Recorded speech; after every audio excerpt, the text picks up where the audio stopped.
ya. Ntar aku kenalin kamu, baru kamu, iya baru bilang, assalamualaikum. Ntar setelah aku kenalin kamu. Langsung ngomong aja. Oke, assalamualaikum warahmatullahi taala wabarakatuh. Kembali ke channel Gus Irfan Wesi _ official. Oke, sebelum memulai acara Balik Secara Rohani Part 2, Irfan Wesi ingin mencoba sedikit bersair tentang apa itu balik rohani, dibahasakan dengan bahasa syair. Ada apa dengan rasa? Ada hati. Ada apa dengan hati? Ada debaran. Ada apa dengan debaran? Ada rasa ingin pertemuan.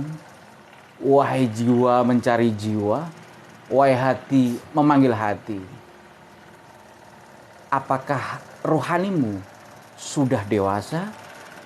Jika belum, yuk ngaji bersama. Assalamualaikum warahmatullahi wabarakatuh. Oke, kali ini Irfan Wesi bersama seorang adik angkat yang saya anggap adik ya, yang di sebelah kiri saya, yaitu ya para penggemar Irfan Wesi. Perkenalkan, sebelah saya adalah adik, ya saya anggap adik angkat ya. Ini namanya Revi ya, Revi. Oke, usia masih dirahasiakan. Oke, malam ini Revi, salam dulu, Revi. Assalamualaikum. Assalamualaikum. Oke. Jadi malam ini Revi mungkin mendampingi saya, mungkin nggak sampai selesai, mungkin setengah jam. Setelah itu nanti tetap berlanjut insya Allah. Jadi kembali ke sore tadi, mungkin maaf ada gangguan teknis ketika ada tadi yang bertanya. Salah satu Mas admin tadi lupa untuk menyolokkan kabel, jadi ada yang teriak-teriak mau nanya, akhirnya tidak tersalurkan. Oke, makanya kita sambung lagi apa itu balik secara rohani. Jadi gini, udah tahu nggak Revi apa itu balik? Balik kan sudah dewasa. Oke, dewasa menurut Dik Revi sebagai adik angkat abang ya, itu apa? Apa ya? Sebagai adik angkat, Dewasa itu apa? Pemahaman Dik Revi?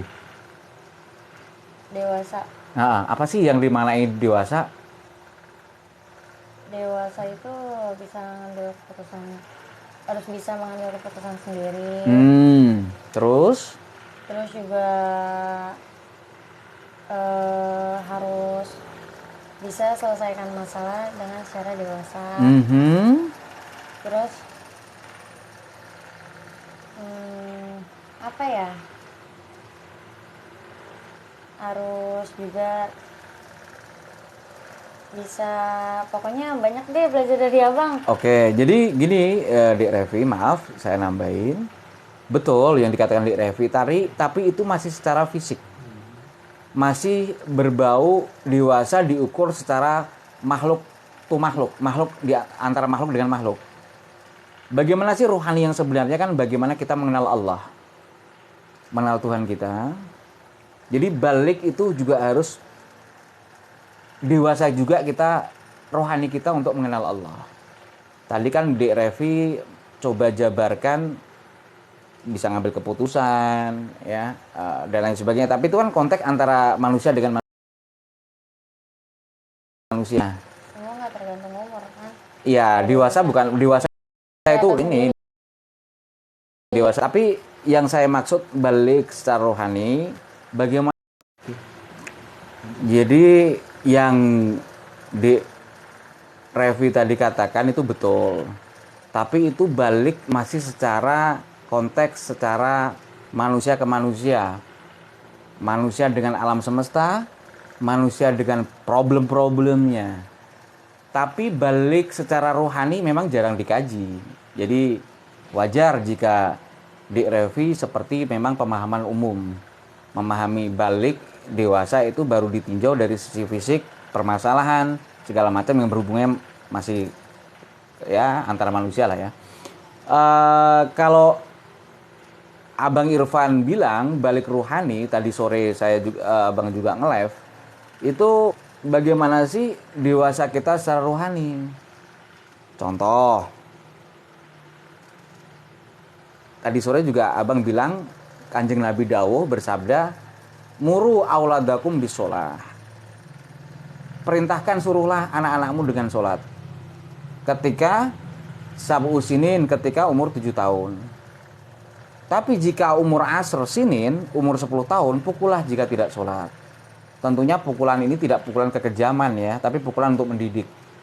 Kalau zaman abang dulu waktu kecil masih dicambuk pakai sapu lidi sama orang tua. Itu kan orang tua gak kejam dong, gitu loh. Kalau hari ini kan ngajarin anak kayak gitu, dibilang melanggar HAM. Padahal itu Nabi loh, yang memerintahkan loh. Tentunya orang tua memukulnya juga memukul gak sampai fatal kan, untuk sekedar pelajaran aja. Kenapa sih pentingin dikatakan Nabi itu? Awalnya memang di pelajaran-pelajaran di pesantren gak diajarkan balik secara rohani. Kak Irfan atau Bang Irfan bertadabur, mencoba untuk berpikir, mencoba untuk merasakan, dengan menggabung kisah-kisah para nabi, kisah-kisah para wali. Nabi yang bisa bicara ketika kecil siapa? Dek Revi. Ketika masih bayi. Nabi Isa. Dengan ketika bersaksi bahwa ibundanya Sayyidah Maryam bukan seorang pezina. Begitu juga ada bayi yang bisa bicara ketika kecil. Ketika ketemu dengan ulama Bani Israel namanya Jureid. Begitu juga ada Habib, salah satu Habib, Fam, menjadi nama Fam, namanya sebuah marga, yaitu Al-Atos. Habib itu waktu di kandungan ibunya bisa bersin. Hacing gitu. Nah, begitu juga Sultanul Aulia, rajanya para wali, Syekh Abdul Qadir Jilani. Waktu di bulan Ramadan, ibunya lagi puasa, beliau pun juga gak ikut menyusu. Siapa yang ngajari gitu loh. Jadi, makanya kan jadi pertanyaan siapa yang ngajari kan itu. Itu bukan Nabi loh ya, itu wali. Begitu juga ulama-ulama kita terdahulu juga begitu. Umur ketika masih kecil sudah hafal Quran, sudah memahami ini, sudah bisa pikirannya dewasa. Kelebihan mereka masing-masing. Percaya nggak kalau Dek Novi aku bilang ketika Kak Irfan umur Revi kan? Novi, oh iya, sorry ingat mantan. Dek Revi percaya nggak umur ketika Kak Irfan umur 3 tahun, Kak Irfan itu 2 tahun bahkan 1 tahun, Kak Irfan itu bisa ingat apa yang terjadi? Pasti nggak paham, pasti nggak percaya. Ingat apa yang terjadi gimana? Umur 1 tahun ingat kejadian apa-apa, ingat aku. Kenapa bisa? Nah, itulah peran orang tua. Dulu orang tua sering membacain ayat-ayat tertentu ketika umiku gitu masih mengandung saya. Ya. Ada tirakatnya, ada puasanya segala macam dengan harapan bayi itu besok kelak jika punya anak memiliki kedewasaan yang tidak pada masanya. Keistimewaan pikiran orang begitu gitu. Aku umur 1 tahun masih bisa mikirin. Masih ingat kejadian-kejadian apa. Itu pasti ini viral nih. Aku ngomong gini viral. Biarin gitu. Emang sukanya gitu, emang belum nyampe kan. Kalau bagi yang belum nyampe, yang nyampe juga akan mafhum gitu. 1 tahun aku masih ingat kejadian-kejadian apa. Kejadian masih ingat ini masih ingat. Umumnya kan orang kalau kita ingat-ingat ketika umur 1 tahun 2 tahun kan antara bayang-bayang antara samar enggak kan gitu. Umur 2 tahun 3 tahun itu kan antara samar-samar. Alhamdulillah itu waktu kecil alhamdulillah ya dibacain ayat-ayat tertentu, tirakat, orang tua segala macam. Makanya Kak Irfan itu dengan beberapa ustadz kayak Usfat segala macam mencoba untuk membuat sebuah kayak kelas ya atau madrasah lah ya, tempat untuk belajar lah ya. Untuk anak-anak yang hari ini kan banyak anak-anak kecil tapi wild gitu, liar gitu. Wild, liar, terus ya kerjaannya merepotkan orang tua ke arah yang negatif gitu loh. Lah Kak Irfan dengan Usfat mencoba untuk menghadirkan alternatif, bukan alternatif dalam artian ini sebenarnya primary ya, utama ya. Karena bukan, kalau dibilang ini ekstrakurikuler, bukan ekstrakurikuler tapi primary kurikuler. Karena ini penting pendidikan. Pendidikan dari basic itu penting. Itu bagaimana dewasa dari kecil diajarkan tasawuf secara ringan. Tasawuf itu mempelajari akhlak. Tasawuf itu ya ilmu akhlak, ilmu kebersihan jiwa dan lain sebagainya yang disuapkan dalam rohani anak-anak kecil yang masih golden age, masih usia-usia emas. Ya, yang kata Nabi itu anak itu tergantung orang tuanya. Mau dibikin agama A, agama B, itu tergantung orang tuanya. Nah, peran orang tua juga ada. Nah, ini penting. Yang jadi pertanyaan, bagaimana sih jika ada orang tua, saya nggak sempet ngajari anak saya seperti itu, bisa dititipkan ke madrasah sini gitu loh, diajarkan ke majelis sini. Contoh, selama ini kan anak-anak kecil suka dikasih dongeng kan? Dongeng itu fakta atau Itu mitos? mitos. Mitos. Kalau di tempatnya Kak Irfan, bukan dongeng, tapi diceritain ketika para sahabat Nabi, ketika waktu kecil, para wali-wali ketika kecil, para nabi-nabi ketika kecil. Pernah dengar nggak nabi ketika kecil dibelah dadanya? Belum. Enggak, belum. Belum ya. Yang belah lautan. Itu Nabi Musa. Ini Nabi Muhammad ketika kecil dibelah dadanya sama malaikat. Belum. Oke, Kak Irfan kasih tahu. Jadi Nabi Muhammad itu ketika kecil dibelah dadanya, ketika diasuh ibu susuan. Tahu ibu susuan? Ya, tahu. Ibu susuan itu bukan ibu kandung. Bukan ibu kandung. Tapi udah dihukumi kayak ibu kandung sendiri karena udah sempat menyusu. Yaitu Sayyidah Halimatus Sa'diyah, seorang yang perempuan yang memang kerjaannya itu menyusui bayi-bayi Bani Quraisy ketika itu. Tapi ketika menyusui Kanjeng Nabi Muhammad, beliau itu dikasih keberkahan. Ternaknya gemuk-gemuk, ya. Rumputnya padang sana, padang di sebagian Arab itu ada padang, sebagian itu ada padang stepa zaman dulu itu untuk makan ternak segala macam itu ada, tapi sebagian kecil ya, biasanya di sebuah kayak semacam oase kayak semacam ya kayak telaga kecil dengan mengasuh bayi dalam tanda kutip Nabi Muhammad tadi. Itulah yang hari ini hal-hal seperti itu tidak diajarkan di sekolah. Kak Irfan mencoba untuk mohon pada Allah untuk diperjalankan untuk menghadirkan kembali sesuatu yang hampir terkubur itu. Jadi daripada anak main game segala macam, nakal segala macam, bisa kita ajari kayak gitu. Bukan dongeng tapi sahabat Nabi begini, anak-anak, ini anak-anak, jadi gitu loh. Begini, apa rahasia badan kita ini? Itu belum diajarkan. Yang Kak Irfan pahami belum diajarkan rahasia-rahasia badan tubuh. Mereka kan anak-anak kecil kan pengen keinginan tawanya tinggi apa nggak tinggi? Enggak dong, anak kecil itu di Revi keinginan tawanya tuh tinggi banget. Selalu nanya, apa ini, apa itu? Keinginan tahuannya tinggi kan? Oh ya. Iya, itu loh. Itu anak kecil. Pernah dengar lagu Doraemon nggak? Ingin ini, ingin itu banyak sekali. Ya. Jadi memang anak kecil itu memang keinginannya tinggi, keinginan tahuannya tinggi.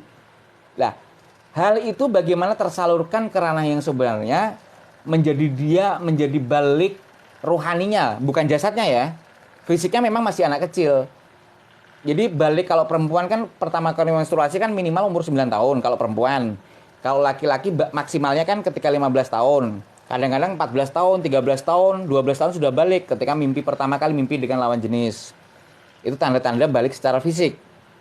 Makanya tadi di awal tadi Kak Irfan bilang, jika anak, kata Nabi, disuruh memerintahkan sholat tadi, anak-anak kalian, murah auladikum bis sholah, ketika umur asro sinin, ketika umur 10 tahun, pukullah. Kan tadi aku bilang, kalau perempuan 9 tahun menstruasi berarti sudah balighoh. Kalau perempuan balighoh, kalau laki-laki balik. Kalau laki-laki sudah mimpi dengan lawan jenisnya, mimpi yang indah, entah umur 11, 12, maksimalnya sampai 15, berarti sudah balik secara jasad. Berarti dia sudah ada kewajiban sholat. Makanya Nabi tadi mengambil batas terakhir, umur 10 tahun. Jika anakmu belum sholat, apa coba tadi? pukul pukul lah. pukul Pukul secara kasih sayang, bukan mukul muka gitu, bukan. Sholat gitu mama. Ayo dah, ayo sholat gitu ya. Jadi anak itu mulai terbiasa menjadi sebuah habit. Ketika habituasi itu atau habit kebiasaan itu udah dilakukan selama 40 hari menjadi sebuah kebiasaan. Al-adatul muhakkamah, adat itu menjadi sebuah kebiasaan. Lah, itu ya semacam bocoran-bocoran yang apa itu sih balik secara rohani. Jangan sampai ketika udah kita dewasa, kita udah tua, badannya aja yang gede, tapi rohaninya masih balita. Itu banyak, mayoritas bahkan. Anak-anak milenial perlu ditekankan hal ini. anak zaman sekarang. Iya dong, anak milenial kan gitu. Makanya Kak Irfan mulai menggaungkan ketika pengajian Maulid. Kak Irfan kan mendampingi Uswat. Ini mulai Kak Irfan mulai ingin dengungkan, kampanyekan. Maulid Nabi, memahami, mentadaburi Maulid Nabi ditinjau dari segi balik rohani. Ini belum umum. Jadi Maulid kan selama ini menceritakan Nabi ketika kecil, bla bla bla bla bla bla. Tapi untuk mencari pemahaman balik secara rohani belum. Lah, ini mulai Kak Irfan dengan Uswat mulai himpun kembali hasanah-hasanah yang sudah terpendam untuk diinikan lagi. Nah, Kak Irfan nggak mengklaim hak cipta, bukan. Ini semua ciptaan Allah, termasuk ilmu di dalamnya, termasuk ide ini. Hasanah-hasanah ini udah lama sebenarnya, cuman udah mulai terpendam. Gitu, yaitu balik ke rohani, tasawuf for child, tasawuf untuk anak-anak, tasawuf ringan. Jadi tasawuf itu nggak berat-berat untuk anak-anak. Tujuannya tadi, ketika anak nanti sudah balik secara fisik, maka rohaninya sudah balik duluan. Jangan balik jasadnya sudah dilakukan, tapi rohaninya belum sama sekali. Apalagi sampai nanti dia wafat. Terus ada pertanyaan, bagaimana jika sudah dewasa tapi rohaninya belum balik, nggak ada kata terlambat, gitu loh. Better late than never. Lebih baik telat daripada Berangkat sama sekali. Oke, itu pintar. Jadi itu nanti diajarin untuk yang udah dewasa, mengejar balik yang sudah tertinggal secara rohani. Itu. Biar dikit-dikit itu nggak memahami sesuatu dari hanya sekedar otak sampai tenggorokan. Tapi memahami antara otak, tenggorokan sampai hati yang paling dalam, kolbu yang paling dalam yang bernama lub, itu berkorelasi. Terhubung. Selama ini kan orang otak mengikuti peradaban barat ya, sama tenggorokan. Itulah yang dikampanyekan oleh barat, namanya belief system. Tahu nggak belief system? Sistem kepercayaan. Jadi segala sesuatu itu tergantung apa yang kita percayai, sugestikan. Enggak. Dalam Islam enggak begitu. Dalam Islam itu ada namanya ilmu khusuli, ilmu khuduri. Ilmu khusuli itu ilmu yang memang cukup dengan ini, dengan damai ini. Kayak hukum-hukum fikih, hukum muamalah, ilmu kalam. Tapi ketika ilmu-ilmu yang rasa, itu namanya ranah ilmu khuduri. Pakai kolbu. Pakai kolbu yang paling dalam namanya lub. Orang-orangnya dijuluki ulul albab. Jadi dari lub kesininya agak keluar dinamakan yaitu fuad. Dari fuad agak keluar lagi namanya kolbu. Puncaknya adalah sodr, dada. Oke, jadi itu baru diekspresikan apa yang ingin kita rasakan disampaikan. Jangan dikit-dikit baru terlintas di otak langsung diceploskan. Khawatirnya itu salah. Asal bicara. Jadi iya, harus disaring dari paling dalam hati, yang kolbu yang paling dalam. Terus disaring lagi sampai 4 tahapan penyaringannya. Baru diucapkan lewat pita suara, A berhubungan dengan otak, A baru ngomong A, B, C, D, E, F, G. Sampai huruf setelah Z. Tahu nggak huruf setelah Z? Enggak ada kan? Kan Z terakhir. Oh. A paling awal. Itulah ilmu rahasia, ilmu sir. Itulah ilmu rasa. tidak bisa diucapkan ketika itu sampai berpuncak pada tujuan akhirnya yang tiada akhir juga sebenarnya. Oke. Oke, untuk Li Revi coba interaktif, sapa, salam penggemarnya dari Kak Irfan. Halo, untuk penggemarnya Kak Irfan. Ini Oke. ya, kepunya ini nggak? Punya akun TikTok? Omongin aja. Enggak. Sama gue viral pasti. Yang udah-udah. Biar banyak followersnya. Biar banyak followernya. Tapi namanya Kak. Ya terserah mau apa enggak. Kalau mau ngomongin aja mumpung di sini. Instagram, IG apa? Serah. Apa belum dulu? Belum dulu aja kan. Oke, sip. Belum siap. Kasih tahu dong, suruh ngasih gift. Ah, ya udah kasih tahu aja tadi Bang Era bilang. Ref. Ayo dong kasih giftnya dong buat Oh. Bang Irfan. Ayo dong kasih gift-nya buat Kak Irfan. Biar Kak Irfannya tambah semangat nge-live-nya, bikin kontennya. Aduh. Untuk kalian. Oke, makasih. Oke. Pamitan aja, Ki. Pamitan. Jadi Vi, Terus mau pamitan dulu. Berarti. oh mau pamitan dulu. Oke, siap. Ini udah jam 9:30 soalnya. Ya, udah sekian dari aku ya. Ntar Dan ada yang nganter makasih kan? juga buat, ya. Oke. Oke. Makasih juga buat Kak Irfan Iya, untuk semua tim. yang diajarin, terus juga tim-timnya yang udah ngajarin aku Dan Usfat, dan Usfat gitu aja. Usfat, Usfat Fatullah gitu. Usfat Fatullah. Oke.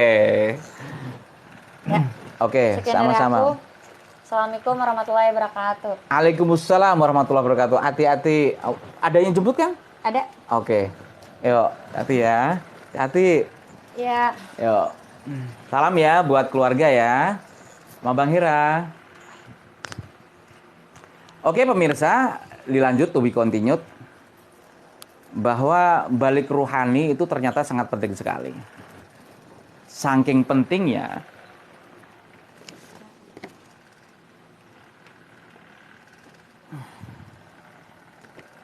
makanya esensi daripada sholat itu adalah khusyuk. Khusyuk itu termasuk bagian daripada balik secara rohani.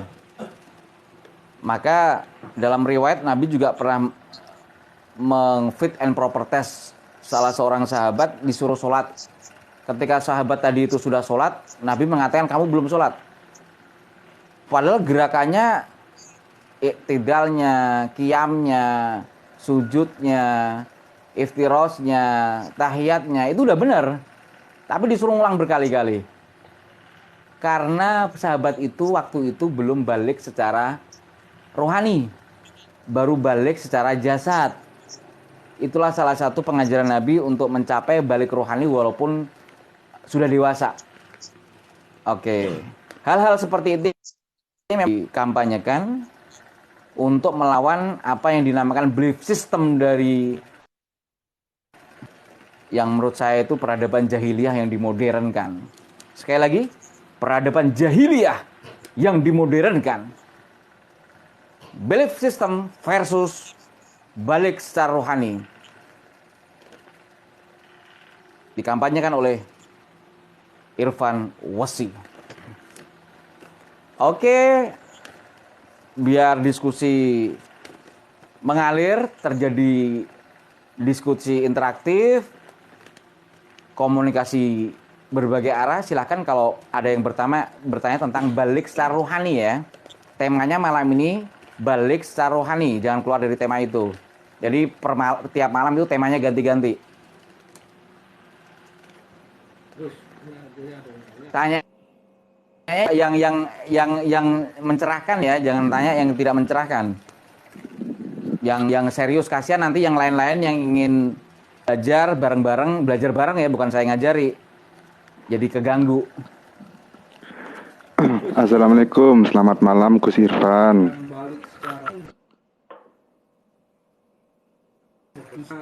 Orang itu balik secara rohani itu ciri-cirinya seperti apa dan biasanya pada usia berapa?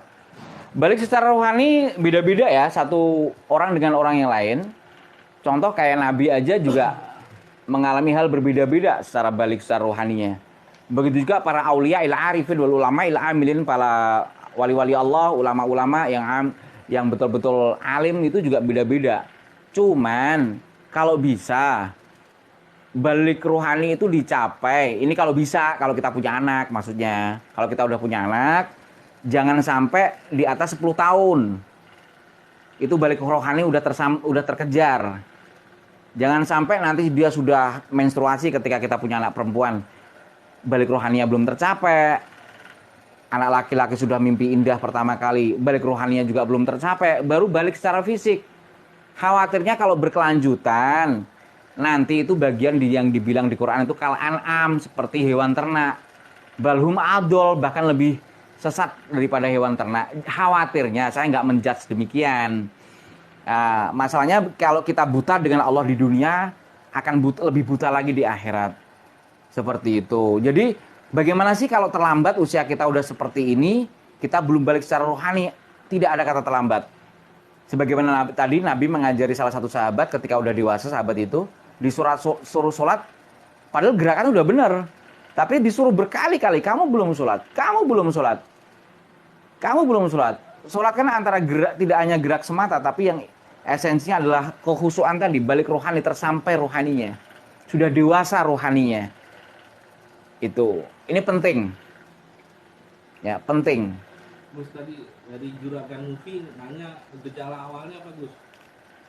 Untuk gejala awal, tanda-tanda gejala rohani itu suka menyendiri, suka berpikir, suka merenung, bukan menghayal ya. Suka untuk bertadakur, tadabbur, ya. Ya, ingin tahu segala sesuatu yang rahasia di balik rahasia.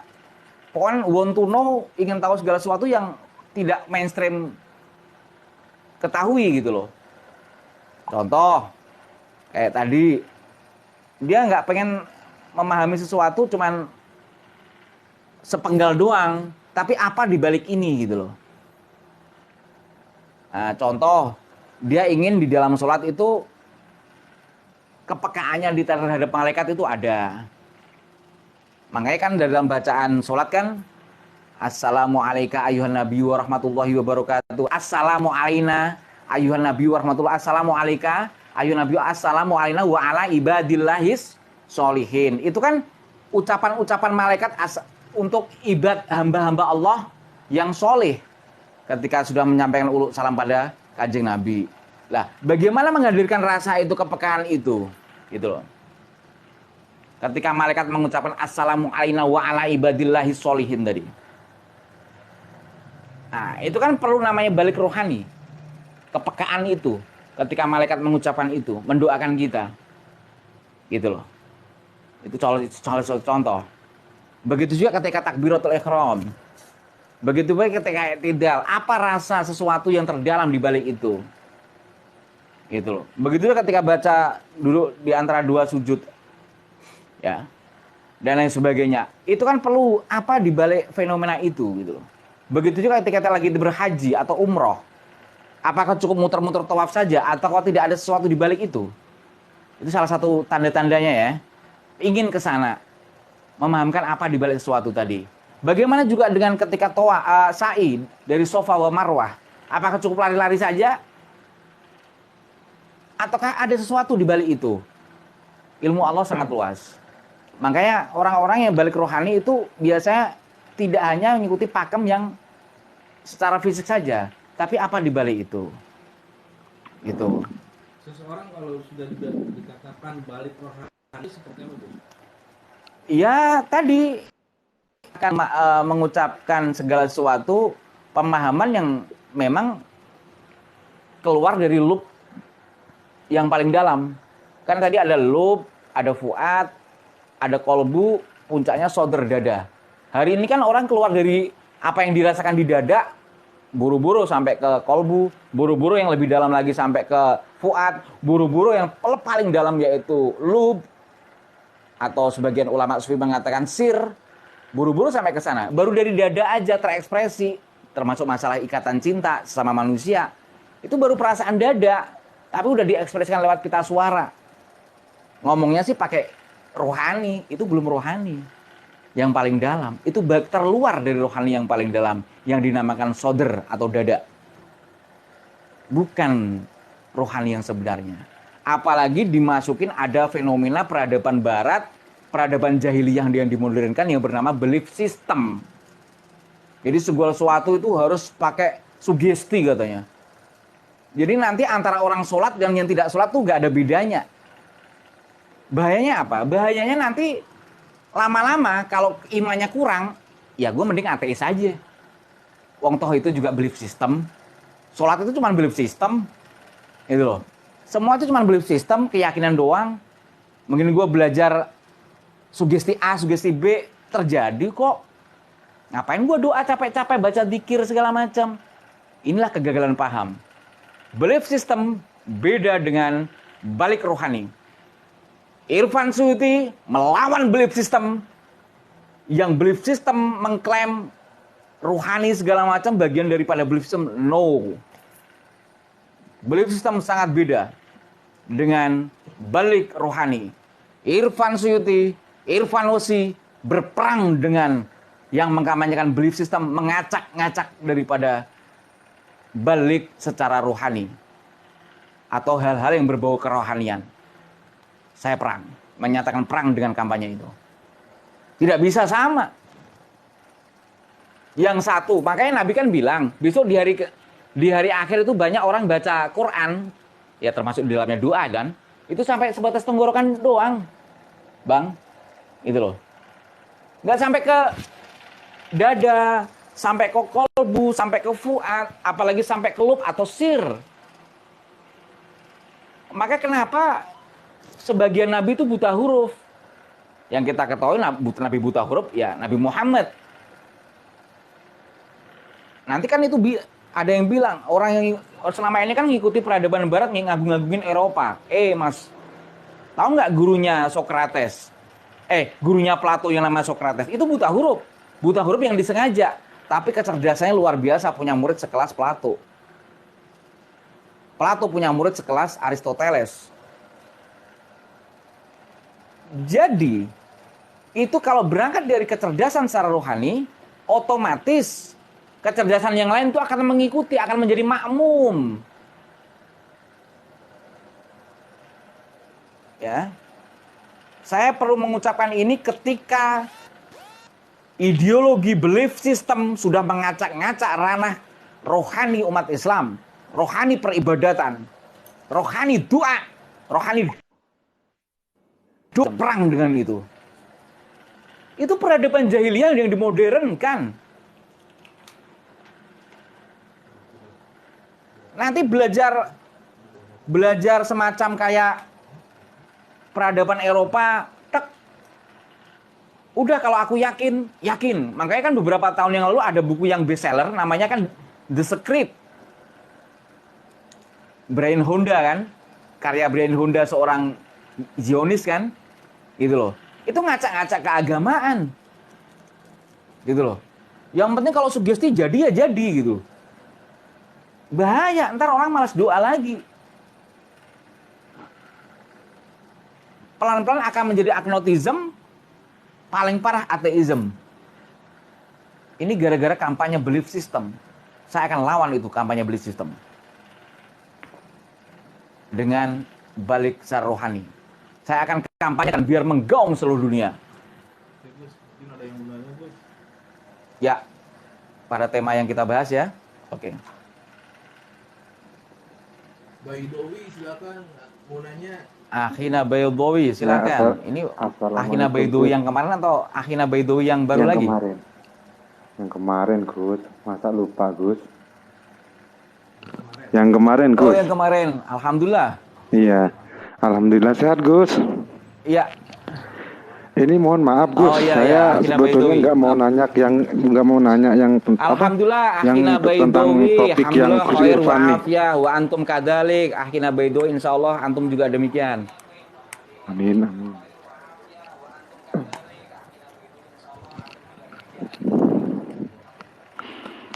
Ya, mohon izin, Gus. Sebetulnya saya nggak mau nanya tentang yang Gimana? topik yang Ya. dibahas oleh Gus Irfan. Cuman saya mau nanya nih, soalnya saya ngeganjel dengan apa namanya perbedaannya ajarannya Wali Songo dan Siti Jenar itu apa bedanya itu Gus, ajarannya Gus?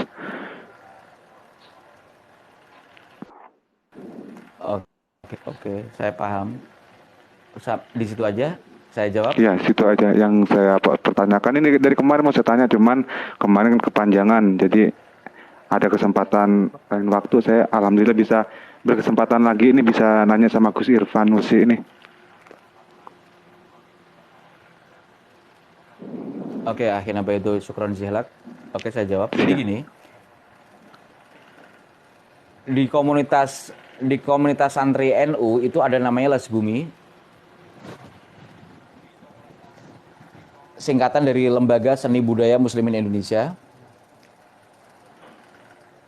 Ini suaranya kejar-kejaran, gak apa-apa. Itu jangan, udah kalau ente ngomong jangan. Oke, jadi Lembaga Seni Budaya Muslimin Indonesia itu sudah meneliti siapa sosok Siti Jenar yang sebenarnya.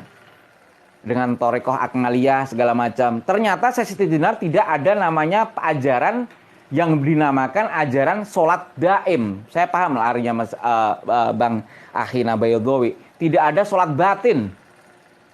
Beliau tetap ada sholat lahir, melakukan gerak sholat secara lahiriah, dan sholat secara khusyuk alias sholat batiniah.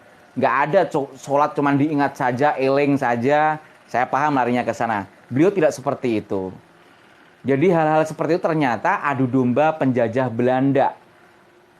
Sampai ada namanya kitab untuk mengolok-ngolok ajaran para wali yang dinamakan Gatoloco, Darmo Gandul, Mekah dibilang nek turu Mekakah, syariat katanya nek sarin jengat, pelecehan Nabi dibilang mabuk, segala macam.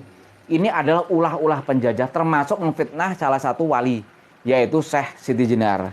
Syekh Siti Jenar tidak ada ajaran sholat cukup diingat saja, tapi juga ada sholat secara fisik.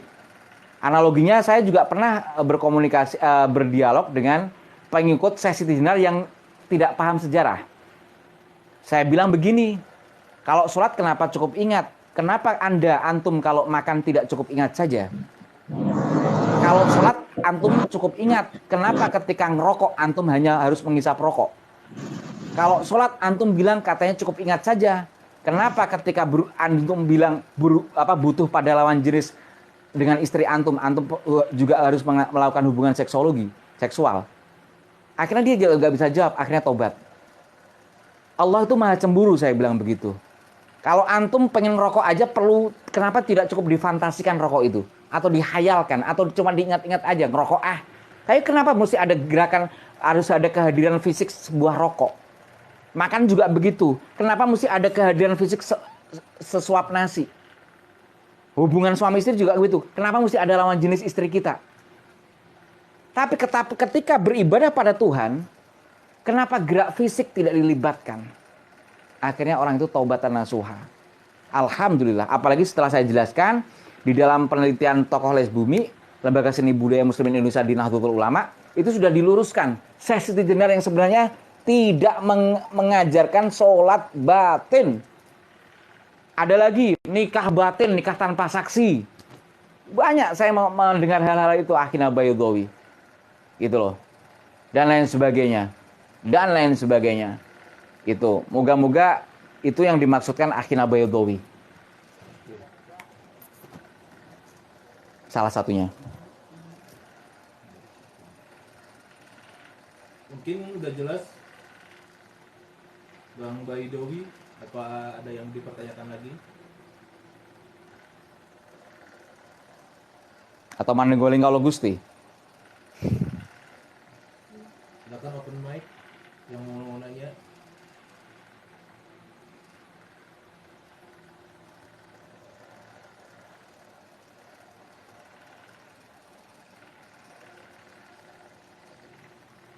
Oke, yang lain?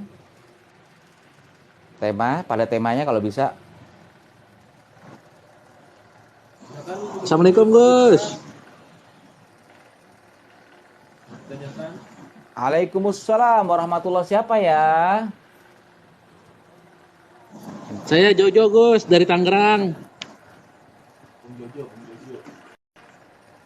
Oh, dekat. Bang Jojo dari Tangerang dekat. Oke. Maaf Gus, agak melenceng dari tema Gus. Cuman agak penasaran aja nih, ngeganjel di hati Gus. Waduh, dua orang bergeser tema. Oke, coba. Tentang masalah sholat Jumat Gus. Kenapa ya sholat Jumat kok ajannya 2 kali ya Gus ya? Masalah Beda sholat daripada Jumat. sholat yang biasanya Gus. Oke, saya jawab ya.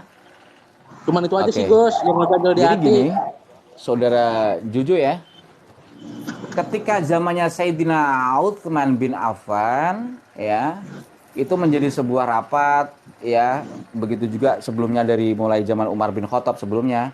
Karena likasrotil ummah, karena banyaknya umat, maka perlu adzan itu 2 kali untuk memanggil orang yang tidak dengar. Karena Islam waktu itu tersebar semakin luas, tidak hanya sekedar Makkah dan Madinah. Itu loh. Maka jangkauan adzan itu perlu diulang 2 kali karena masifnya semakin banyak orang yang masuk Islam, kedua makin luasnya kawasan umat Islam. Semoga menjawab. Itu bagian daripada bid'ah hasanah. Segala sesuatu bid'ah yang untuk yang kebaikan, tidak bid'ah dolalah. Itu aja, semoga menjawab. Oke, untuk yang lainnya ya. Untuk yang lainnya sesuai tema.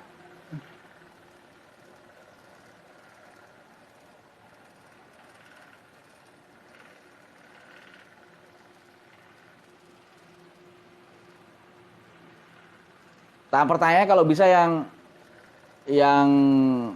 inilah, yang bermanfaat gitu, bermakna. Biar kasihan yang lain-lain pengen belajar. Sesuai tema kalau bisa. Silakan Bung Bagus.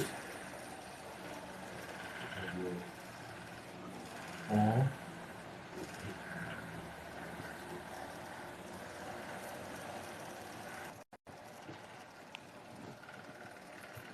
Bagus, silakan. Balik secara rohani ya temanya.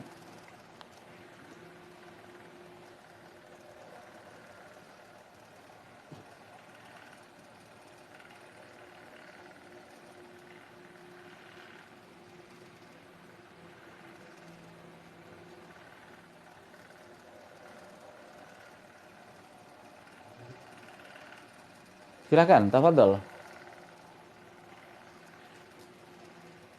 Silakan ya. Oke, yang lain saya teruskan kalau belum ada. Jadi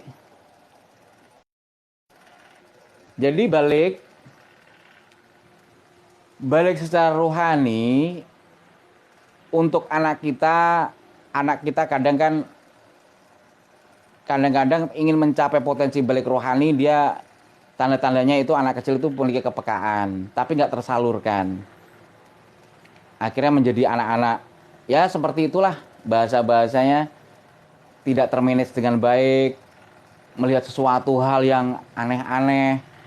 Karena tidak tersalurkan dengan baik, sebenarnya punya potensi anak itu akan menjadi balik rohaninya itu seperti dewasa. Rohani saya bilang ya, walaupun fisiknya masih anak-anak. Itu salah satu tanda yang memang harus potensi itu dikejar.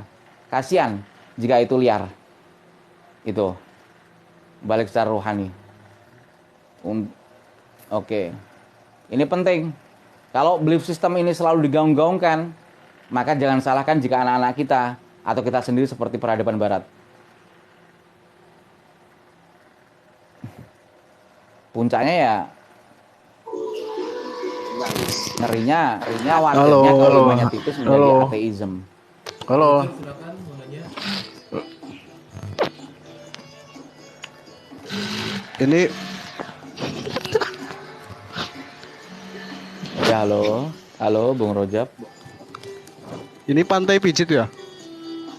Ini pantai pijit ya? Serius ya nanyanya Bung Rojab, serius. Sesuai tema. Nanya yang penting. Kalau nggak nanya di mute aja ya, di mute aja. Kalau yang nggak penting di mute. Jasmine. Jami nih, Jami lagi. Bung Jami lagi yang tadi.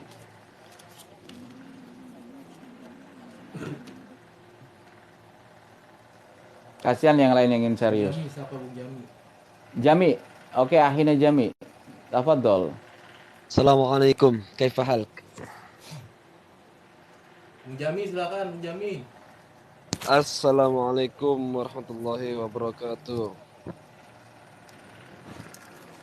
Alhamdulillah ini wa khair wa antum kadzalik insyaallah akhina Jami. Gimana kaifa? Ini berkaitan Waalaikumsalam warahmatullahi taala wabarakatuh. Akhina Jami. ingin meneruskan pembicaraan atau diskusi yang tadi malam, Gus.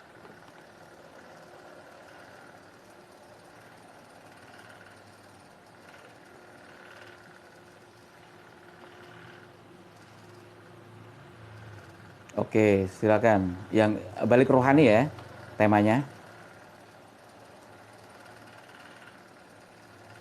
Yang diskusi tadi malam yang mana nih?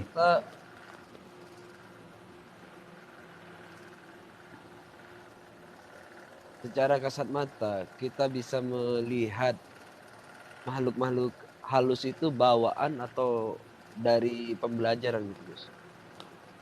Ya, suara.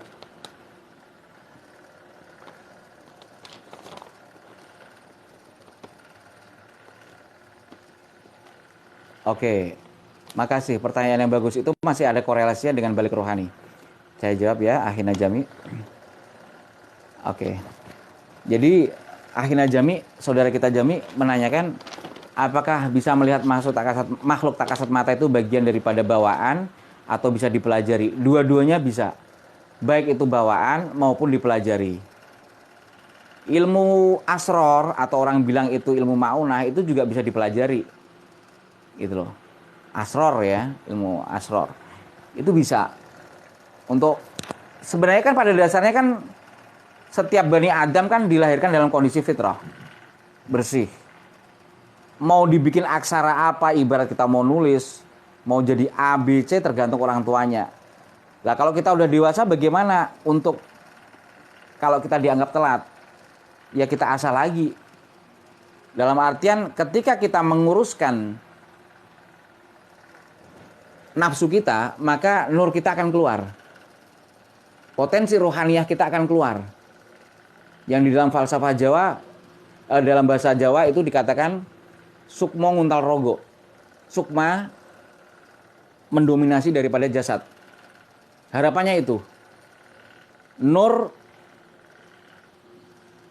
menenggelamkan atau menutupi daripada jasad. Sukmo nguntal rogo. Itu. Jika nafsu kita press, maka nur yang keluar. Maka rohani, sesuatu yang berbau kerohanian yang keluar. Maka debal fuadu maro'a. Sampai bagaimana komunikasi dengan para malaikat. Para dunia-dunia malakut, jabarut. Makanya salah satu doa saya kan menyebut yaitu jabarut. Bagaimana doa kita itu bisa bermi'raj. Bukankah as-sholatu mi'rajul mu'min? Salat itu adalah mi'rajnya orang-orang mukmin, orang-orang yang beriman. Maka bagaimana doa kita juga ikut mi'raj gitu. Langit ke-1, langit ke-2, langit ke-3, bertemu dengan makhluk-makhluk ruhaniyah.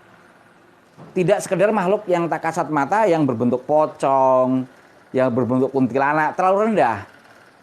Tapi kelasnya dinaikkan. Sebagaimana Sayyidina Umar. Sayyidina Umar secara rohaniyah ditakuti oleh para setan. Alias ya bangsa gaib tapi kelas jongos lah, kelas rendah. Setan selalu kalau Sayyidina Umar jalan ke sini, setan akan mencari jalan lain. Tapi Sayyidina Umar dalam sebuah riwayat tentang asal-usul adzan, Sayyidina Umar itu diajari salah satu dari dua orang sahabat yang diajari tata cara melakukan panggilan ketika waktu sholat, yaitu adzan. Bertemu dengan malaikat dalam mimpi. Itu Sayyidina Umar bin Khattab. Balik secara rohani, walaupun masuk Islamnya sudah dewasa. Gitu. Bagaimana pula Sayyidina Umar berbicara dengan Sungai Nil? Bahkan Sungai Nil itu disurati. Sekali lagi, Sayyidina Umar masuk Islam sudah dewasa. Bagaimana Sayyidina Umar mencabut bumi ketika gempa? Tentunya beliau sebagai pemimpin ya. Pemimpin yang adil. Beliau bilang sama bumi, wahai bumi, aku kurang adil apa? Aku ini sebagai pemimpin, bukan rakyat ya beliau. Aku kurang apa? Kok masih gempa? Bumi berhenti. Itulah contoh pemimpin negeri yang rohaninya sudah balik, akhirnya bumi pun ikut berhenti dari gempa.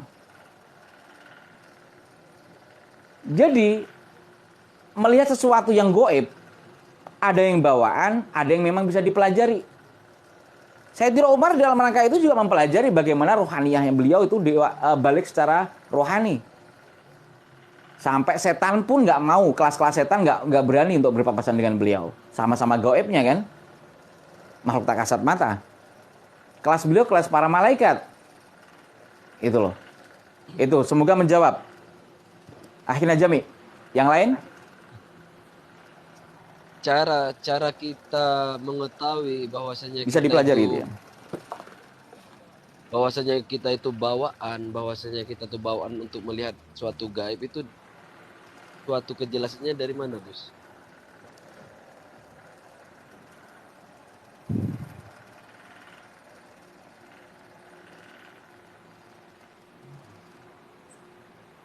Salah satu tanda-tandanya itu ya tadi kecil, dia daya ingatnya kuat, dia tadi saya bilang kan ada beberapa orang itu yang umur 2 tahun masih ingat apa yang terjadi segala macam. Kalau para wali itu kayak Al-Atos ya, sejarah kenapa dinamain Al-Atos kan ketika bersin bahkan orang bisa ketika dalam kandungan ibunya bisa bersin. Begitu juga bayi yang ketemu dengan seorang ulama yang bernama Jurej dan lain sebagainya, tanda-tanda waktu kecil. Begitu juga ketika Nabi ada sesuatu yang unik gitu loh, kelebihan yang diberikan Allah, maziah yang diberikan Allah pada mereka-mereka. Karena tadi satu, peran orang tua juga berperan ya, mau itu bayi dibikin A, dibikin agama A, dibikin agama B, tergantung orang tuanya. Tapi dari anak itu sendiri juga potensi untuk belajar juga ada. Apalagi kalau udah dewasa mau mencari hakikat kebenaran, dia juga ada bisa untuk dipelajari. Ya banyaklah, ada dia suka tadabbur, suka memikirkan segala sesuatu, tadi sudah sempat saya bahas. Yaitu bagaimana dia melihat sesuatu, apa sih di balik ini, tidak cukup yang dilihat saja. Gitu loh. Contoh tadi juga saya katakan ketika sholat ya, ketika ada doa malaikat setelah membaca sholawat pada Nabi, Assalamualaikum warahmatullahi wabarakatuh, Assalamualaikum wa ala ibadillahi sholihin. Bagaimana sih kepekaan kita ketika membaca doa itu, ketika malaikat itu mendoakan kita Assalamualaikum wa ala ibadillahi sholihin, gitu loh. Makanya beberapa doa di dalam sholat kan juga dalam tanda kutip adalah kreasi sebagian sahabat Nabi. Tidak semuanya itu dari Nabi. Ada bacaan-bacaan di dalam gerakan sholat itu yang dari sahabat Nabi. Mereka balik secara rohani. Dipikir-pikir masuk Islam sudah dewasa. Jadi tidak ada namanya kata telat. Aku waktu kecil orang tua aku gak mendidik begini-begini, gak ada. Better late than never. Lebih baik telat daripada tidak sama sekali. Ngerinya ketika kita ajal sudah datang, rohani kita belum dewasa. Walaupun badan kita sudah sangat dewasa, bahkan tua. Makanya para aulia il arifin, termasuk aulia tis'i, wali songo, itu sampai membuat sebuah tahapan-tahapan, martabat-martabat, kode-kode, step-step tertentu seperti sinom, ada namanya kinanti, ada namanya dandang gulo, ada namanya sampai megat ruh, keluarnya ruh, pucung sampai jadi pocong, itu ada tahapan-tahapannya, itu dikaji. Dalam rangka apa? Dalam rangka balik secara rohani. Karya-karya Sunan itu seperti Sunan Kalijaga segala macam untuk dibahasakan ke bahasa umatnya. Dalam hal ini masyarakat komunitas Jawa. Inilah adat bersandi sarak, sarak bersandi kitabullah kalau saya meminjam bahasa orang Minang. Moga-moga bisa menjawab Akhina Jami. Oke, yang lain? Terus ketika ini Belum ada? Gus, ketika Oke, ketika jadi ingin kiat-kiatnya bagaimana sih? Satu, sering-sering kita meminum bekas air wudhu kita. Itu juga bisa membantu, ibaratnya doping lah ya. Ada orang yang nyinyir, ih najis, ya biasa lah orang nggak paham hal-hal seperti itu. Aku pernah komen meminum bekas air wudhu, dinyinyirin, dibilang saya gila segala macam. Padahal setiap tetesan air wudhu mengandung malaikat, gitu loh. Itu untuk bagaimana kepekaan batin kita segala macam mulai ketumpulan kepekaan dari batin kita itu terkikis menjadi kepekaan batin. Minum itu sambil baca sholawat, ketika adzan dihayati, itu juga bagian daripada metode untuk menuju kepekaan batinnya. Oh, thank you Bung Torik giftnya. Thank you Bung Torik, thank you ya Fatah, ya Rozak. Oke Bung Torik ya? Iya. Ya, thank you giftnya. Oh ya, thank you ya. Oh ya, ini untuk tadi saya dapat titipan, saya ulangi lagi. Sahabat saya, termasuk juga sahabatnya Ustadz, yaitu Ustadz Zaki Mirza nitipin pengumuman bahwa insya Allah tanggal 18 sampai 31 Desember tahun 2022 diadain pameran artefak peninggalan Nabi dan para sahabat di Masjid Atin Taman Mini Indonesia Indah Jakarta. Ya, tiket masuk mulai 65.000. Bagi yang ingin ikut dan ketemu Irfan Wesi, nanti Irfan Wesi juga akan menambahi sesuatu kajian sejarah dari peninggalan Nabi, itu termasuk dari segi ini peninggalan auranya bagaimana. Ketemu Irfan Wesi, bisa hadir di acara ini, di acaranya Ustadz Zaki Mirza. Bisa hubungi call center di 0821 21 11 4449. Tolong di zoom Mas admin nomor kontaknya. Ini titipan dari Ustadz Zaki Mirza. Oke ya, bisa kelihatan. Oke. Ini Bung Abi nih. Ya Bung Abi. Silakan kalau mau ada terus nanya Bung Abi. Sesuai tema kalau bisa. Assalamualaikum Bang Agus.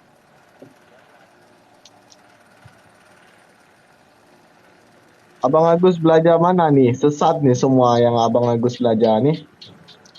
Belajar dulu lah Bang Gus. Waalaikumsalam warahmatullahi wabarakatuh Bang Abi ya. Oke Bang Abi. Belajar dulu lah Bang. Yang dalam ini semua berilmu Apanya yang Bang. sesat? Coba. Yang semua Itu dalam ini di-mute aja. berilmu Bang. Saya menunjukkan yang sesat dari mana? Coba tunjukkan saya sesat yang mana. Sesat nih, oh, sesat Bang Gus, sesat tuh. Yang sesat yang mana? Coba Sesat, tunjukkan. sesat tuh. Sesat. Dalam ini semua berilmu Bang. Nah, ini nggak siap dialog. Di mute aja, Gas, di mute. gas, Ini sesat namanya nih, debat kusir. Bubar. Nggak siap dialog. Ketika ditanya kayak gitu.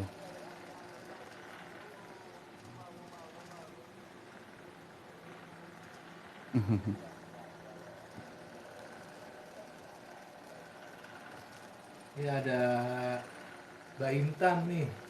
Oke, Mbak Intan ya? Silakan Mbak Intan. Oke, Mbak Intan, silakan.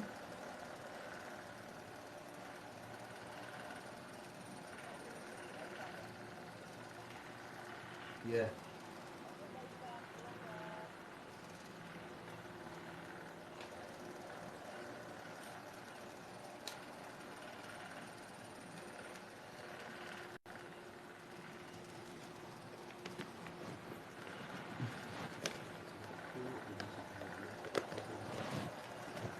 Silakan Mbak Intan kalau ada yang Silakan Mbak Intan, kalau ingin ada yang ditanyakan, silakan, tafadhol. Kalau bisa saya jawab, kalau enggak ya next time. Kita belajar bareng ya. Kalau bisa sesuai tema. Halo. Temanya bagaimana mencapai dewasa secara rohani, Mbak Intan. Dewasa secara rohani. Iya, dewasa secara rohani, Mbak Intan. Mau tanya apa ya? Jadi gimana dewasa secara rohani itu gimana? Soalnya baru nonton live nih. Jadi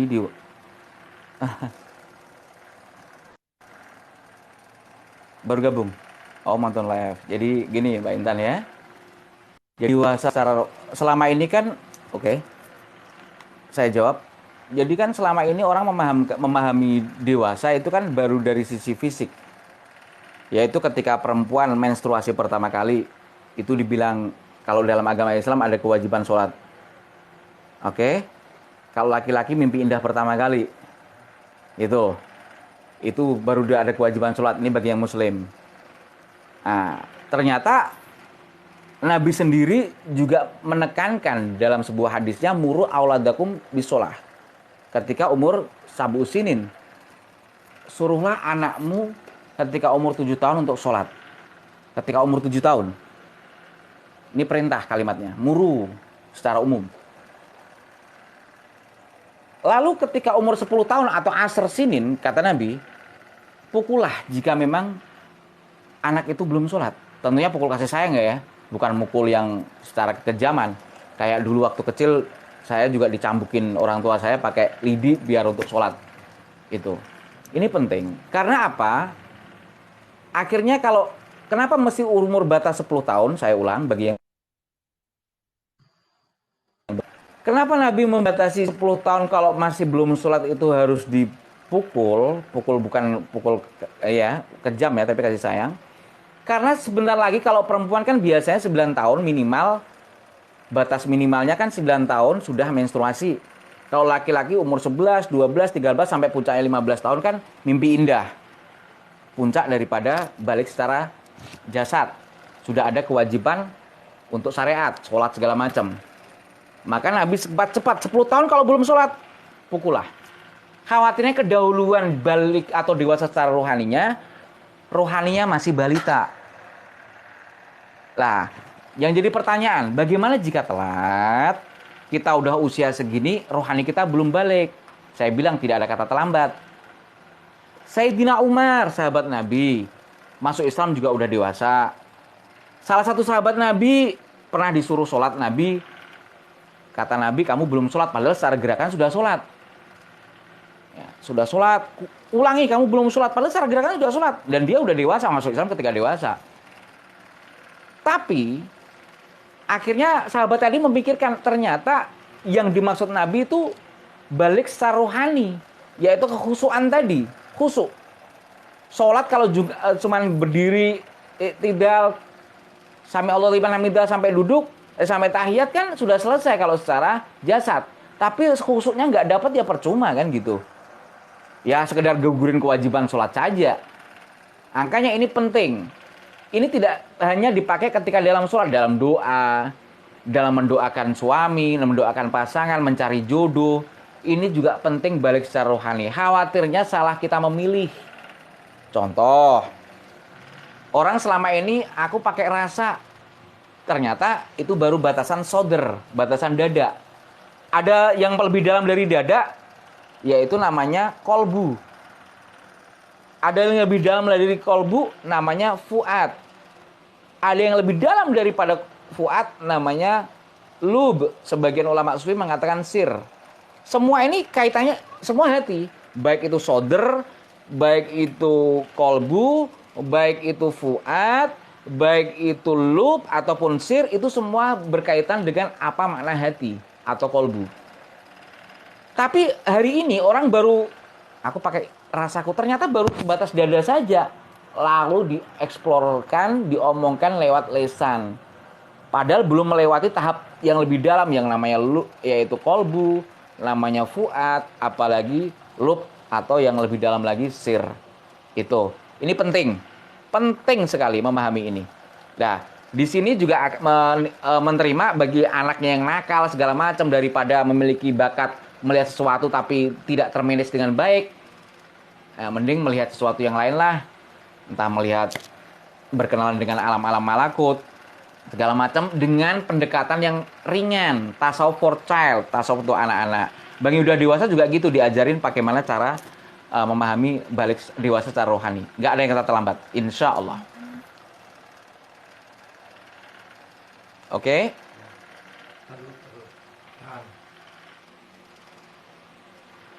Terus cara khusyuknya itu gimana? Soalnya khusyuk itu apa sih? Oke, Mbak Intan, ada yang ditanyakan dari biar ada terjadi interaktif komunikasi dulu. Khusyuk itu kayak gimana? Suaranya feedback.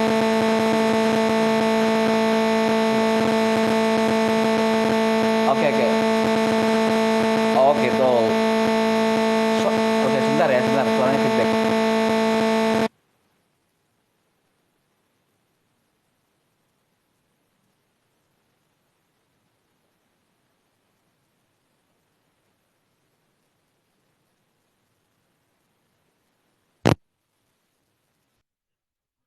Sholat pukulah anak.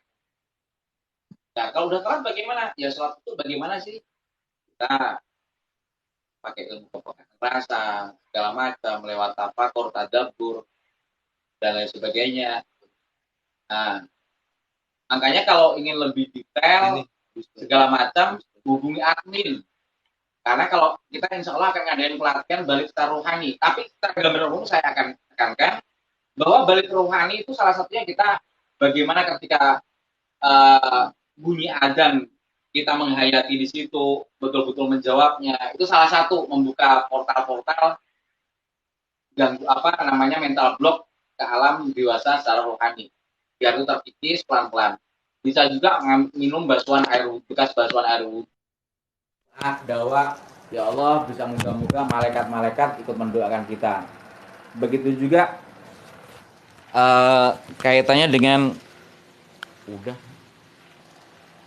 kurang jelas. Itu baterainya habis. Oh, yang satu baterainya habis. Oke. Begitu juga perlu namanya ya tadi zikir-zikir tertentu penting sih. Makanya kalau mau ikut seminarnya kami silakan hubungi admin. Nanti admin arahkan. Gitu. Bagaimana sih sholat khusyuk yang sebenarnya mencapai sholat khusyuk memang sulit. Sebenarnya tidak hanya sholat khusyuk, termasuk bagaimana dewasa secara rohani itu bisa juga dikembangkan di luar sholat. Yaitu kita berdoa, kita berinteraksi dengan sesama, dengan pasangan, dengan handetolan. Itu juga perlu namanya balik secara rohani. Itu penting. Jadi jangan hanya dianggap sekedar sholat doang, itu lebih daripada itu. Saya mengatakan demikian untuk melawan namanya belief system yang dari barat. Cara menuju nuk yang benar. Oh, kalau itu sekedar hukum ini aja, hukum fikih ya. Bukan itu. Lebih ke ya tadi bagaimana kita sulit ya untuk mengatakan kalau nggak langsung dipraktekkan ya. Contoh begini nih. Contoh, kita membaca wirid potongan ayat Quran, maka dabal fuadu maro'a. Tidak dusta apa yang dilihatnya. Ketika Nabi melihat malaikat. Contoh kita wirid pakai ayat itu dihayati maknanya. Maka dabal fuadu maro'a. Saya kasih resep ya, saya kasih ijazah ya. Diterima ya, Mbak. Baca doa maka dabal itu potongan ayat. Potongan ayat dari Quran. Maka dabal fuadu maro'a. Saya lupa surat berapa, ayat berapa. Maka dabal fuadu maro'a. Artinya tiada berdusta mata hati ini melihatnya. Itu dibaca hitungan ganjil 7 kali, 11 kali.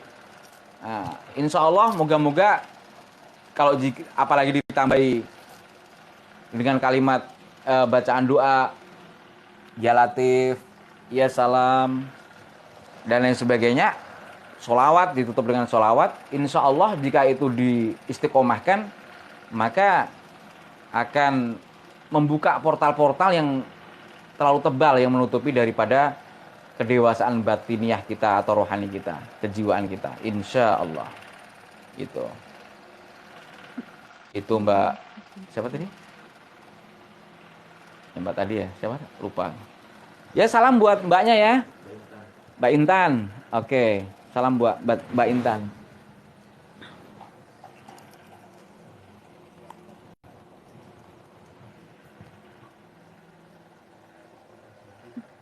Terima kasih ya Gus. Saya pamit mundur dulu.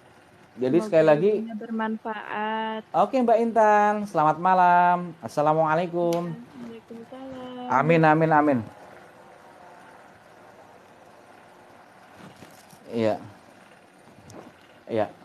Oke. Yang lain. Jadi contoh.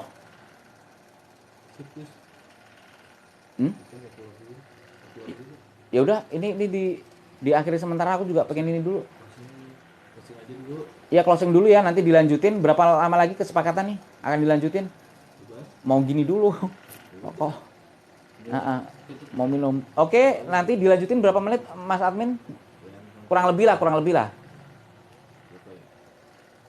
Apa dilanjut besok apa? Oke, dilanjut besok. Mohon maaf jika ada salah-salah kata. Terima kasih yang ngasih gift. Semuanya semoga hal ini menjadi sesuatu yang manfaat. Saya tutup. Wallahul muwaffiq ila aqwamit thoriq. Wassalamualaikum warahmatullahi taala wabarakatuh.